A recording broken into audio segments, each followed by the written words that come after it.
The emergency session of the Galactic Council had been called at dawn, but Ambassador Zethkar of the Vorthon Empire arrived to find the massive chamber eerily quiet.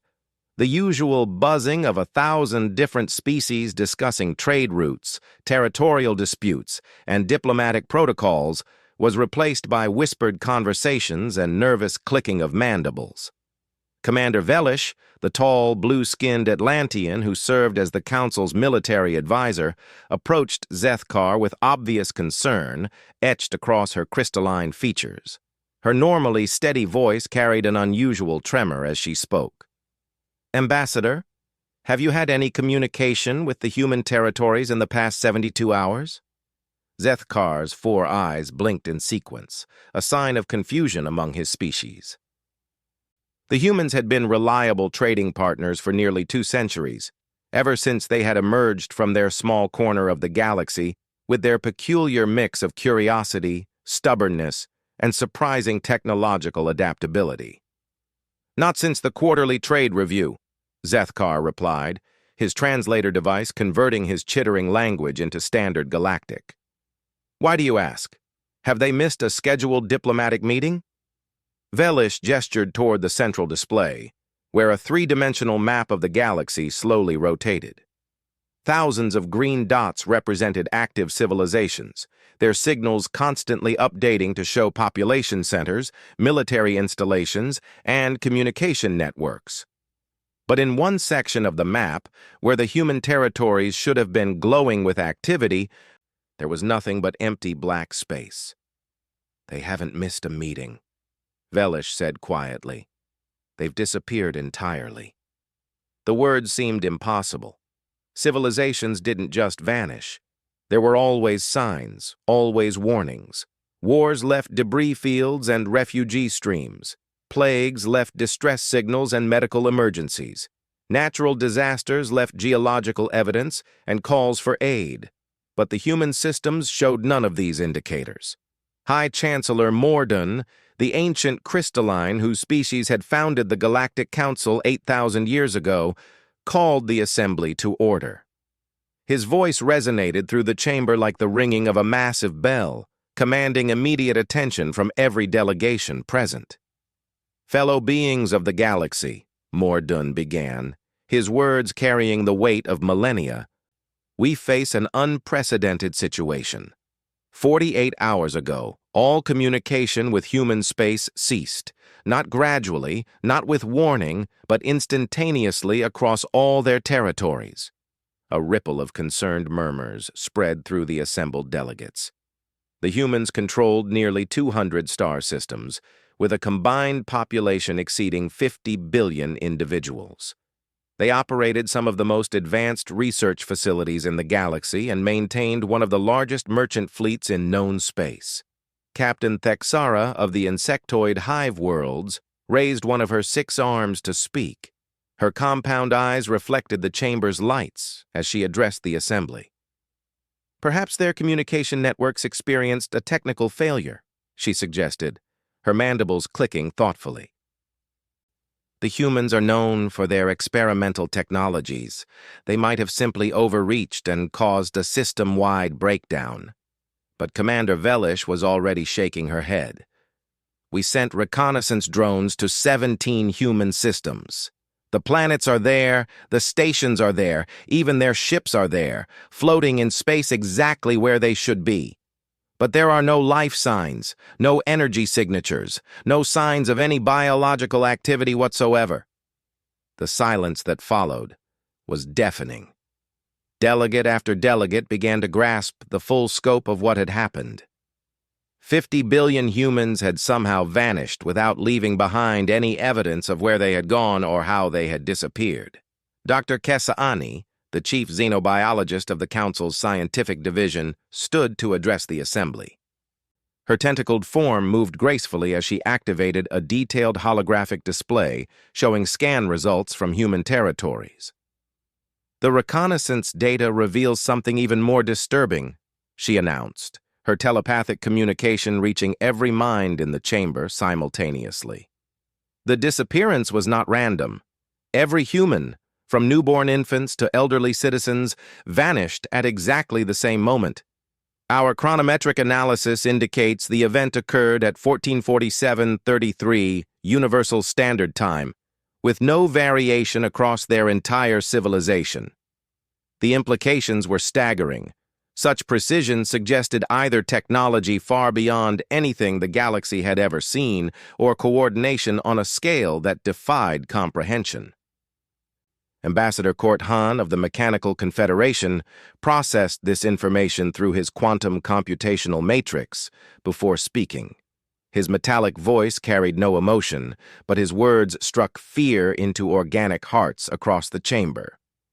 Statistical analysis indicates a 99.7% probability that this was not a natural phenomenon or accidental occurrence. The humans have either been removed by an external force, or they have removed themselves through means unknown to galactic science. High Chancellor Morden called for a brief recess, but the delegates remained in their seats, too shocked to move. The humans had been an integral part of galactic civilization for 2 centuries. They served on important committees, contributed to scientific research, and maintained trade relationships with dozens of species. More importantly, the humans had something that many other species lacked. They had never shown fear of the unknown. While other civilizations approached new territories with caution and careful planning, humans dove headfirst into exploration and discovery. They had been the first to establish contact with 3 different species that had since become valued members of the galactic community. Senator Quill Ara of the Avian Republic voiced what many were thinking. If something was powerful enough to make the humans disappear without warning, what does that mean for the rest of us? Are we safe? Should we be preparing our defenses? The question hung in the air like a toxic cloud. The humans had possessed some of the most advanced defensive technologies in the galaxy. Their military, while not the largest, was known for its innovative tactics and adaptive strategies. If they had been overwhelmed or chosen to flee, what hope did other civilizations have? Commander Velyish activated the tactical displays, showing the current defensive positions of all major galactic powers. The absence of human forces created obvious gaps in the galaxy's security network, particularly along the Outer Rim territories where human exploration fleets had been mapping new systems and establishing early warning stations. The immediate concern is the destabilization of our defensive perimeter, Velyish explained, highlighting the vulnerable areas in red. Human forces were responsible for monitoring 12 critical jump points and maintaining early warning systems across 47 systems. Without their presence, we have significant blind spots in our ability to detect potential threats. But as the delegates studied the tactical situation, a more troubling realization began to emerge. The humans hadn't just disappeared. They had taken their technology with them. Every human ship, every human station, ever. 3 months had passed since the human disappearance, and the galaxy was beginning to fracture. What had started as concern and investigation had evolved into suspicion, paranoia, and barely contained panic among the remaining civilizations. Commander Velyish stood in the center of the Council's newly established Crisis Command Center, watching dozens of holographic displays that showed the deteriorating situation across known space. Without human presence, several critical trade routes had become unstable. Pirates and raiders, who had previously avoided human-patrolled space, now operated freely in the abandoned territories. The investigation had consumed enormous resources and yielded frustratingly little information. Teams of specialists from every major civilization had combed through human space, analyzing everything from atmospheric compositions to quantum residue signatures. The conclusion was always the same. The humans had simply ceased to exist at a specific moment in time. Dr. Kesaani approached the command center with the latest report from the scientific investigation teams. Her tentacled form moved with obvious exhaustion. The xenobiologist had been working virtually non-stop since the disappearance, trying to find some clue that might explain what had happened. "Commander, we've completed the analysis of the human research facility on Kepler Prime," she reported, her telepathic communication tinged with frustration. "Like all the others, we found their experiments intact but incomplete. They were in the middle of testing something called Project Exodus when the disappearance occurred." Velish turned her attention to the new data. Project Exodus had been mentioned in fragmentary records found across multiple human installations, but the details remained maddeningly unclear. The humans had been secretive about the project, limiting access to only their highest-level researchers and military personnel. "What kind of project was it?" Velish asked, though she suspected the answer would be as incomplete as all the others they had discovered. "Based on the equipment we found and the energy signatures we detected, it appears to have been related to large-scale matter transmission," Dr. Kessiani explained, activating a holographic display of the abandoned laboratory. "But the scale is unprecedented. We're talking about technology that could theoretically relocate entire populations across vast distances." The implications were staggering. If the humans had developed technology that could transport their entire civilization to a new location, it would explain both the precision and completeness of their disappearance. But it also raised new questions that were perhaps even more disturbing than the original mystery. Ambassador Zethkar, who had become the liaison between the investigation teams and the Council, studied the data with growing unease. His 4 eyes tracked across the technical specifications, trying to understand the scope of what the humans had apparently achieved. "If they possessed this technology," Zethkar said slowly, "why did they use it? What prompted them to abandon territories they had occupied for 2 centuries? What were they running from?" This question had haunted the investigation from the beginning. The humans had shown no signs of distress before their disappearance. Their diplomatic communications had been normal, their trade relationships stable, their scientific research progressing as usual. There had been no indication of any crisis that might have prompted such a drastic action. Captain Thexera arrived at the command center with disturbing news from the Outer Rim territories. Her insectoid features were more agitated than usual, her mandibles clicking rapidly in a pattern that indicated extreme stress. "Commander, we've detected movement in the void sectors beyond human space," she reported. "Long-range sensors are picking up massive energy signatures moving toward galactic civilization. Whatever's out there is big, and it's heading in our direction." Velish felt her crystalline skin grow cold. The void sectors were the unexplored regions beyond the galaxy's outer rim, areas so distant and hostile that even human exploration fleets had avoided them. If something was emerging from those regions, it suggested that the humans might not have disappeared voluntarily after all. "How large are these energy signatures?" Velish asked, dreading the answer. "Each signature is roughly equivalent to a dreadnought-class vessel," Thexera replied. "But our sensors are detecting at least 300 of them, moving in perfect formation toward the systems that used to be under human protection." The command center fell silent as the implications sank in. 300 dreadnought-sized vessels represented a fleet larger than anything in recorded galactic history. The combined military forces of all Council civilizations would struggle to match such numbers, especially without human support.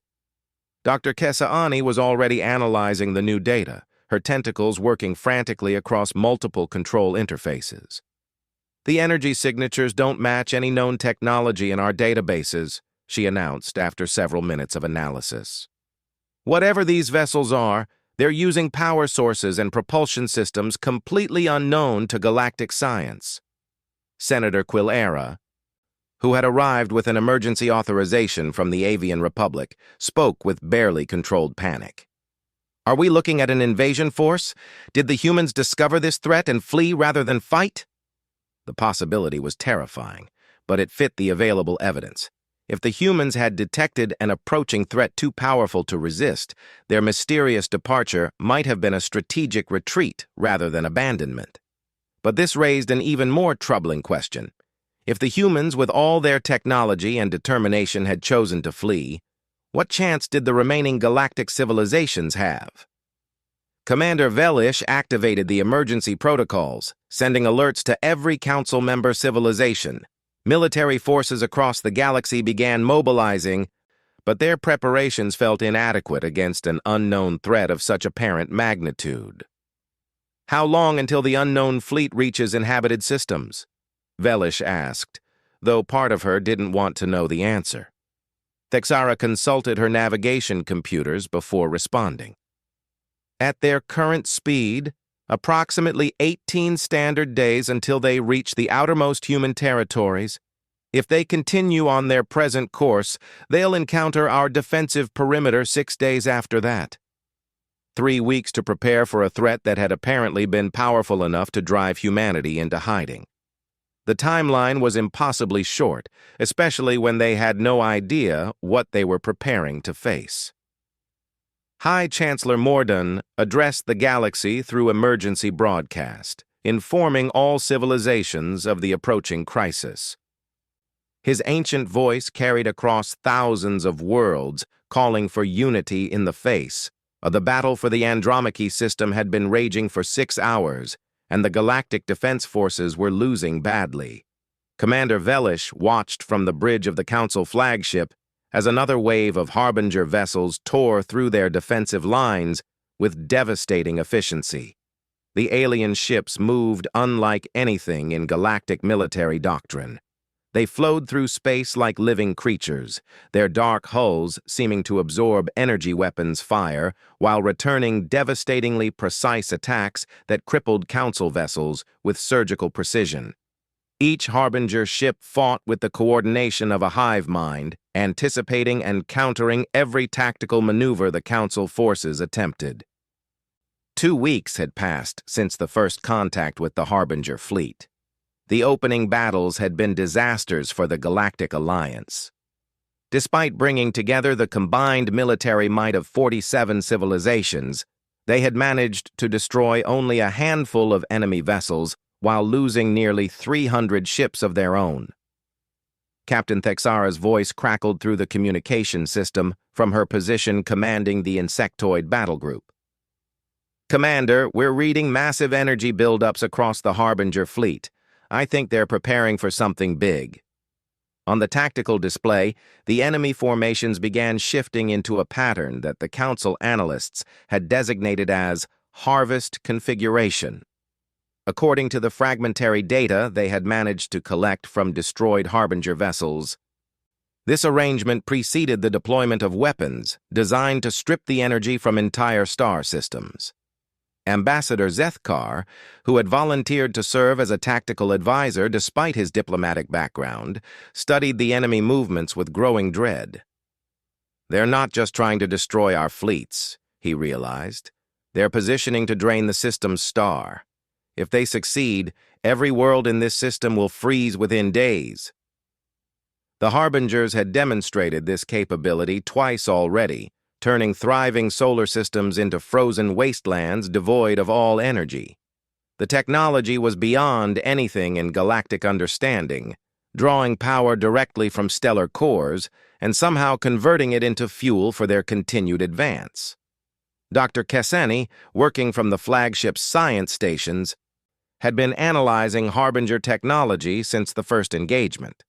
Her tentacles moved frantically across control interfaces as she processed increasingly desperate data.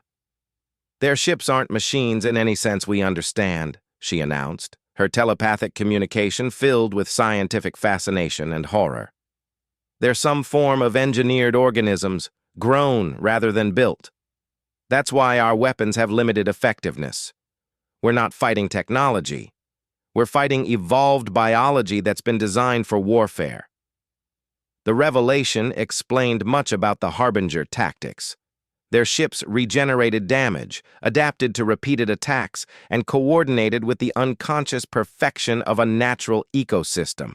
Fighting them was like trying to defeat an entire evolved species with conventional military doctrine.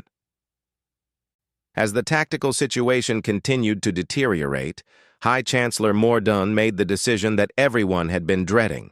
He authorized the use of the Council's most devastating weapons, planet-killer devices that could shatter worlds, but would also doom any civilian populations in their vicinity.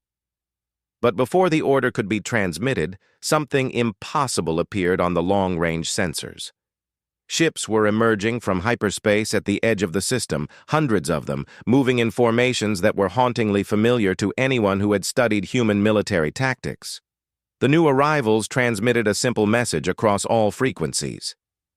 Council Forces, this is Admiral Sarah Chen of the Human Expeditionary Fleet.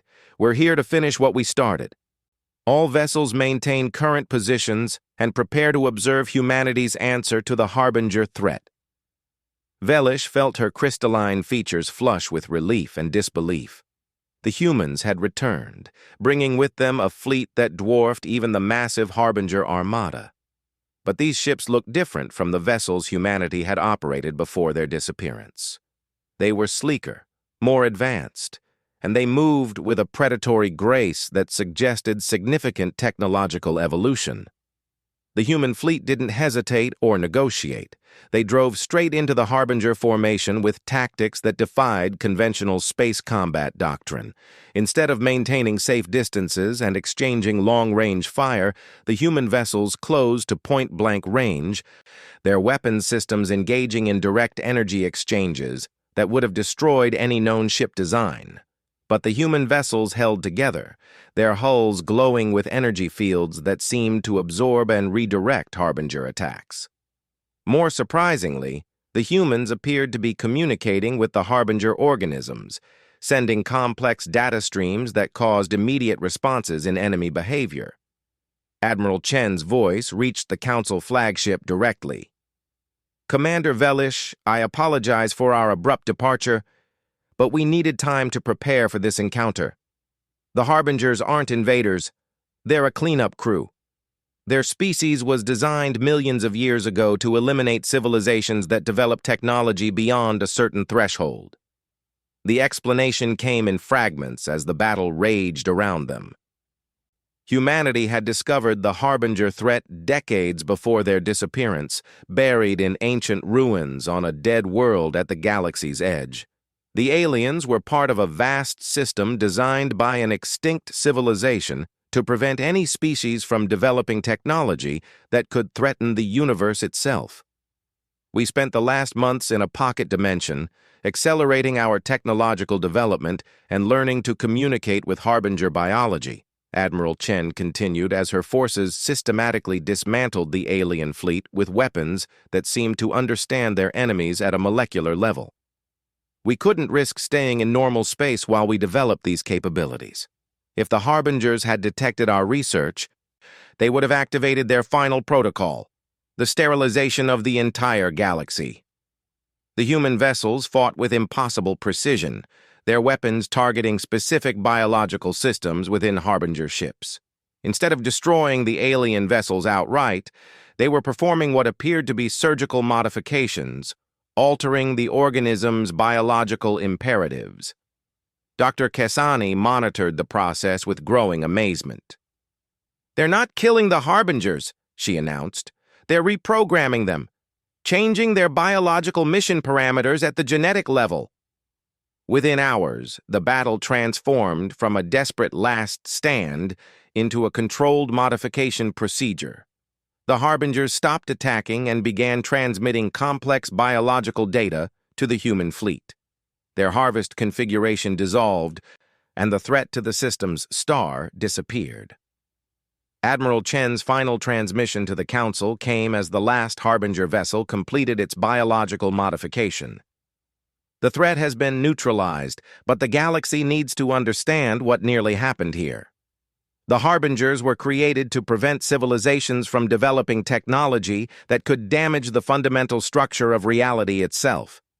We've modified their programming to recognize cooperative advancement rather than individual technological achievement." The humans had returned not as refugees or conquerors, but as guardians who had sacrificed their place in normal space to protect the galaxy from a threat none of the other civilizations could have imagined. Their disappearance had been the ultimate act of protection, removing themselves from the equation until they could return with a solution.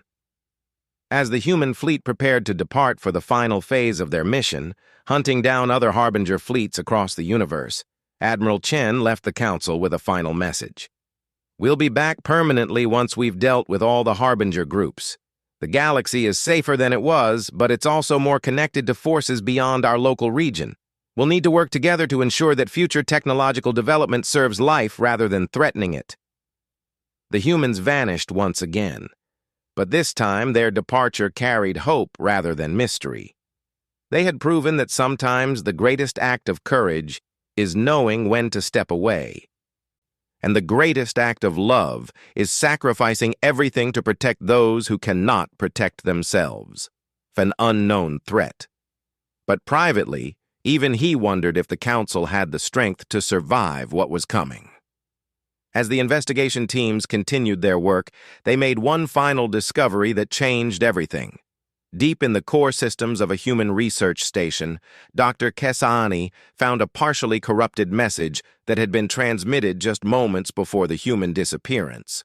The message was brief and cryptic, but its content sent chills through every being who heard it. Protocol 7 activated, population transfer complete. If you're receiving this message, the Harbingers have found us again. Prepare for the long war. We'll return when the galaxy is ready. Remember us not as cowards, but as guardians who chose exile over extinction. The truth was finally beginning to emerge. The humans hadn't fled in panic or abandoned their allies out of selfishness. They had made a calculated sacrifice, removing themselves and their advanced technology from the galaxy to prevent something called the Harbingers from using human knowledge against the other civilizations. But this revelation came with a terrible realization. The approaching fleet was exactly what the humans had tried to protect everyone from, and now the galaxy would have to face the Harbingers without humanity's help. A piece of human equipment remained physically present, but their advanced systems had been completely purged of data.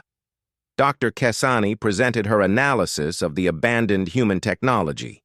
Complete data wipe across all systems, not destroyed, not corrupted, simply gone. It's as if someone reached into every computer, every databank, every research facility simultaneously and removed only the information while leaving the hardware intact. The sophistication required for such an operation was beyond anything in the galactic database. It suggested a level of technological advancement that made even the most advanced Council civilizations look primitive by comparison. As the session continued, reports began arriving from across the galaxy. Human trading posts had gone silent. Human research stations no longer responded to communications. Human merchant vessels floated empty in space, their cargo holds still full, but their crews nowhere to be found. The pattern was consistent and absolute. In the span of a single moment, humanity had vanished from the galaxy as completely as if they had never existed at all.